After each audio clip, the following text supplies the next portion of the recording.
Multiple convoys from all corners of Alberta have converged at the Arcade Cafe in the village of Beiseker as their final destination to fundraise for the 4 men who've been charged with conspiracy to murder RCMP during the Coutts blockade. I spoke with the supporters to understand what's the latest of their situation. I was one of the original freedom riders that was down at Coutts. And we fight for freedom. That's what I fight for. My horses and I, we stand for everybody's rights and freedoms. And what's happening to those 4 men in Lethbridge is absolutely horrendous. You've been behind bars almost 600 days now. Do you think this is political? Of course it's political. There's rapists, there's child molesters, there's murderers out on bail and free. These guys are still in remand. They're not even in the general population. They're in remand. So they don't have the amenities that the general population do. Other people can commit serious crimes and get away with murder, literally be out the next day. These boys are standing up for all of our freedoms. And they're still in jail? No. It just shows you that we no longer have a legal system that we can trust. What's happening to them, like I said, since day one is an abomination. They're being held as political prisoners. And none of the politicians are doing what they should do, and that is at least advocate for them. But to be clear, I have no hope in the politicians anymore. None. I got to make that statement. Our only hope is in us people to stand together and protect these men, defend them, and demand that they get their fair and due process. It's a darn shame what's going on. It's destroying a lot of people and families. It's definitely politically motivated. I mean, you look at the facts. The boys are in remand here almost 600 days without a bail hearing, without a trial, without a conviction. They're just being held there. I mean, you look at all these pedophiles, rapists, murderers getting out, in and out of the system like no tomorrow. Well, we discovered in the last pre-trial application, I don't even know what you call those court cases anymore because they seem to be stall tactics, just my opinion. But we discovered there's something in an envelope that the judge decides he's going to open now. And he went on holiday. So now we got to wait till he's off holiday, which is the 18th, which is Monday. So we're all making fun of what's in the envelope because something's in the envelope and it's not about our guys. And I'm not sure what I can say or what I can't say, but from what I've heard, it involves Crown, RCMP, and the Law Society. And that sounds pretty serious to me, but it's not about our guys. So we all want to know what's in the envelope. Uniting this country town by town despite political views. From BC to Newfoundland and Labrador, all we ask is the right to choose. Do you think the justice system lost its independence under Trudeau? Oh, definitely. That bugger owns everything. He's got his hands in everything. Oh, definitely. I mean, it was compromised a long time before that. I was the legal secretary for 3 years back in the late 80s, and then a couple years, and that was enough for me. I'm like, this system is not right. Last question. Many people think that the trucker convoy ended after the mandates were dropped. The fight was over. Is the fight over?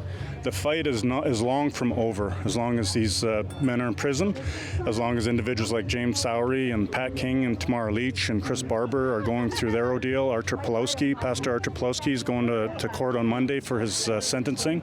As long as this is all going on, nothing has ended. It's ongoing.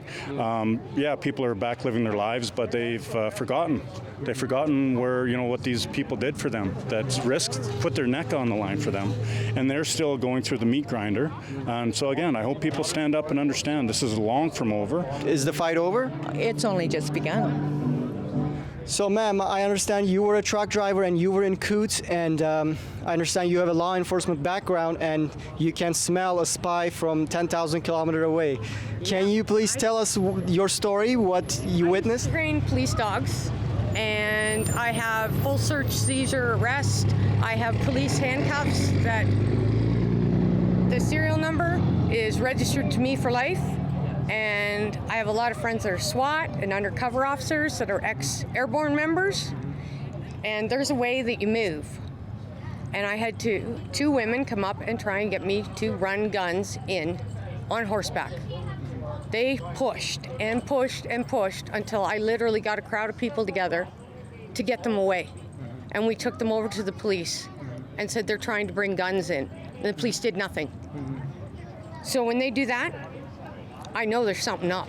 When we have just brought them someone that is actually trying to run guns in there, 2 women, and they did nothing, they didn't put them in handcuffs, they didn't arrest them. This is all crap, what they're doing to these boys. It's all crap. And you just gave an interview to CBC, and I see you're a big supporter.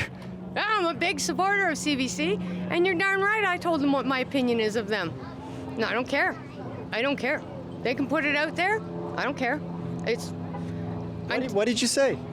I told them that they're not covering the truth, and they never did cover the truth from the beginning, and that these boys are political prisoners because we stood up to Justin Trudeau. Sorry, do you think media is doing a good job on objectively reporting to what's happening to these 4 men? Mainstream media? Any media? I have not seen any media that's giving those boys the proper due that they need to do. We need to bring a focus to what's going on. Those people over there, CBC, they need to tell the truth. They need to bring this stuff to light.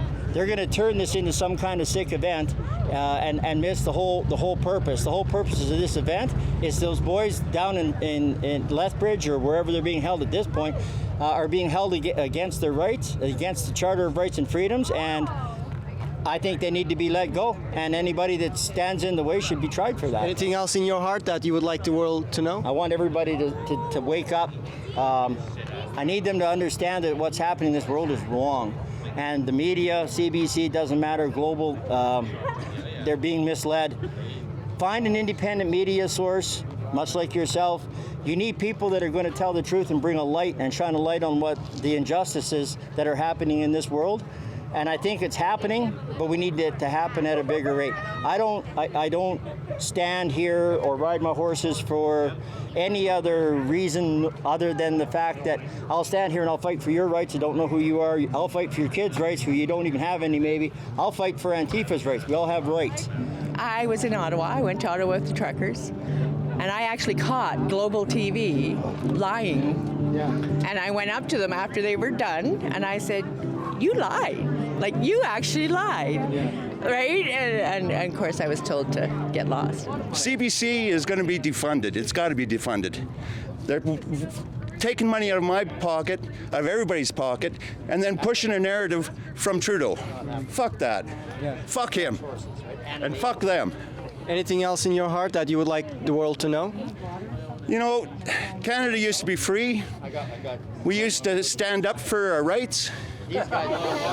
Not anymore. The government figures they got us by the throat. They don't have us by the throat. They're about to find out who has who by the throat.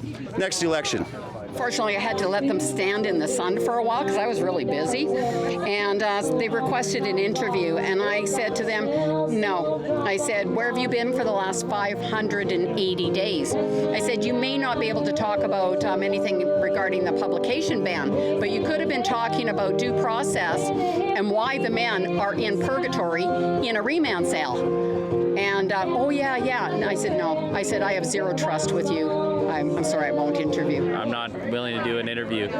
Last time I went on an interview, I was labeled as white supremacist. Mainstream news, they need to come around and prove themselves before they will get an interview from me. That's bottom line where we're at. The event was originally to be held in a venue owned by the village of Beiseker. However, the village council voted to cancel the rental agreement of the venue the day before. The mayor decided, and 2 other councilmen, one voted with us, the other 3 voted against us. I asked him, and I said, why? What do you think a 61-year-old grandma's going to do in a hall? We don't even have a liquor license. I'm going like, we've got a silent auction. I said, what do you got against fundraising? And finally it came out. He doesn't want to have anything to do with the likes of us. I reached out to the mayor for comment regarding these allegations, but did not hear back from him. If you would like to support the work I'm doing, please consider donating at mediabizergan.com/donate. Thank you.